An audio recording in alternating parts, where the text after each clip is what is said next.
Hello दोस्तों, ये है अटैक ऑन टाइटंस का एपिसोड नंबर 2 और सीजन 1। तो चलिए शुरू करते हैं। एपिसोड की शुरुआत में हमें बताया जाता है कि ह्यूमैनिटी को बचाने के लिए 3 वोल्स बनाई गई होती हैं, जिसमें से सबसे पहले का नाम होता है वोल मारिया और दूसरी का नाम वोल रोस और तीसरी वोल सीना। और इनके आसपास कुछ आउटलायर डिस्ट्रिक्ट्स बनाई गई थी, जिसे एक चारे की तरह बनाया गया था ताकि टाइटंस बाकियों के दीवारों के हिस्से पर हमला ना करें। और दूसरी ओर हम देखते हैं कि टाइटंस ने सभी लोगों को खाना शुरू कर दिया होता है और चारों ओर डर का माहौल होता है। और दूसरी ओर हम देखते हैं कि मिस्टर हैरन मिकासा और एरन को लेकर भाग रहे होते हैं और तभी एरन मिस्टर हैरनेस पर हमला कर देता है कि हम अपनी माँ को बचा सकते थे, तुम क्यों आए वहाँ। तो मिस्टर हैरनेस एरन को नीचे गिरा देते हैं और वो कहते हैं कि तुम अपनी माँ को बचाने के लिए कुछ नहीं कर सकते थे, तुम एक बच्चे हो और तुम बहुत कमजोर हो। तुम्हारी माँ इसलिए मरी क्योंकि मैं बुज़दिल हूँ और मैं उन राक्षसों का हम सामना नहीं कर पाया। और हम देखते हैं कि वो शहर से बाहर जाने लगते हैं और इस और कुछ सोल्जर शहर को खाली करने के लिए कहते हैं और वो बोट्स की हेल्प से वहां से जाने वाले होते हैं। वहां पर एक सैनिक कहता है कि अपने साथ कुछ मत लेकर जाओ ताकि बोट पर ज्यादा से ज्यादा लोग आ सके। और तब आर्मिन बोट से अपने दोस्तों को ढूंढ रहा होता है और जैसे ही आर्मिन अपने दोस्तों को बुलाने वाला होता है, उसके दादाजी बोट से उसे कहते हैं कि अगर मैं तुम्हारी जगह होता तो मैं उन्हें नहीं बुलाता, पता नहीं उन्होंने क्या चीज देखी हो और अभी उन्हें खुद ही संभलने दो। और दूसरी ओर हम देखते हैं कि कुछ सोल्जर्स अपनी कैनन से टाइटंस के ऊपर हमला कर देते हैं, पर हर बार उनका निशाना चूक जाता है। और हम दूसरी ओर देखते हैं कि सभी बोट्स फुल हो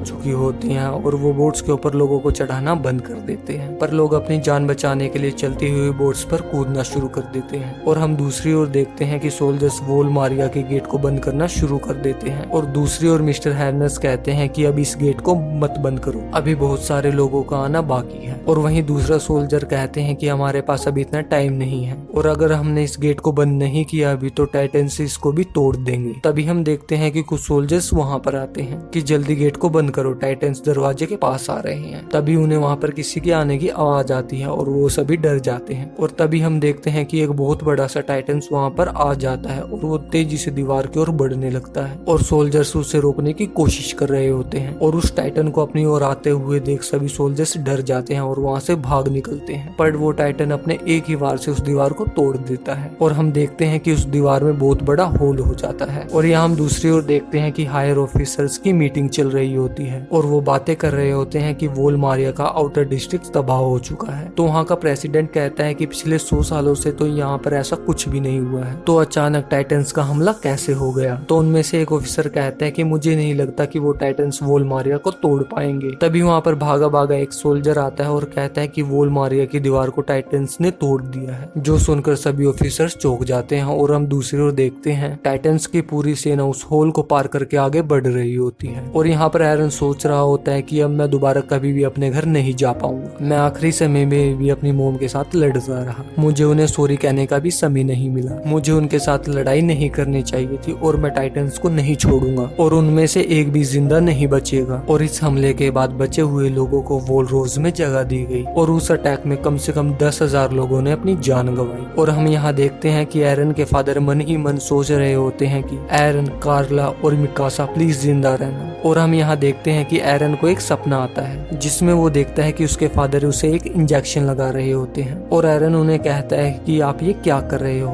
जब से मोम की डेथ हुई आप तो लिटरली पागल हो गए हो। तो फिर उसके फादर कहते हैं कि तुम चुप हो जाओ और इस की को संभाल कर रखना, यही की तुम्हें सच्चाई तक लेकर जाएगी। और तभी एरन की आँख खुल जाती है और एरन अपने गले में उसी की को देखता है। और फिर मिकासा कहती है कि तुम चिंता मत करो, ये तो बस एक ड्रीम ही था और अब हमें स्टोर हाउस जाना चाहिए जहाँ पर वो लोग खाना बांट रहे हैं। और फिर मिकासा और एरन वहाँ पर चले जाते हैं, पर वो वहाँ पर देखते हैं कि कुछ लोग खाने के लिए आपस में लड़ रहे होते हैं। पर तभी आर्मिन वहाँ पर खाना लेकर आता है और कहता है कि मेरे दादाजी ने बच्चों का कहकर थोड़ा सा खाना एक्स्ट्रा ले लिया। तभी हम देखते हैं कि एक सोल्जर लोगों को खाने के लिए लड़ते हुए देखकर कहता है कि देखो ये कैसे जानवरों की तरह लड़ रहे हैं, अच्छा होता कि टाइटंस इन्हें भी खा जाते। जो सुनकर एरन को बहुत ज्यादा गुस्सा आ जाता है और वो सोल्जर के पैर पर किक करता है और फिर वो सोल्जर एरन को एक मुक्का मारकर जमीन पर गिरा देता है। और फिर एरन कहता है कि तुम्हें तो कोई आइडिया ही नहीं है कि वहाँ पर क्या हुआ है, तुम में से किसी ने भी उन्हें नहीं देखा। तभी आर्मिन बीच में आ जाता है कि ये भूख की वजह से कुछ भी बोले जा रहा है, प्लीज इसे माफ कर दो। तब वो ऑफिसर देखता है कि बाकी लोग उसे देख रहे हैं और वो कहता है कि तुम्हें तो हमारा एहसान मानना चाहिए कि हम खुद भूखे रहकर तुम्हें खाने को दे रहे हैं। तो फिर एरन धीरे से कहता है कि तुम्हारे तुम्हारा एहसान बिल्कुल भी नहीं।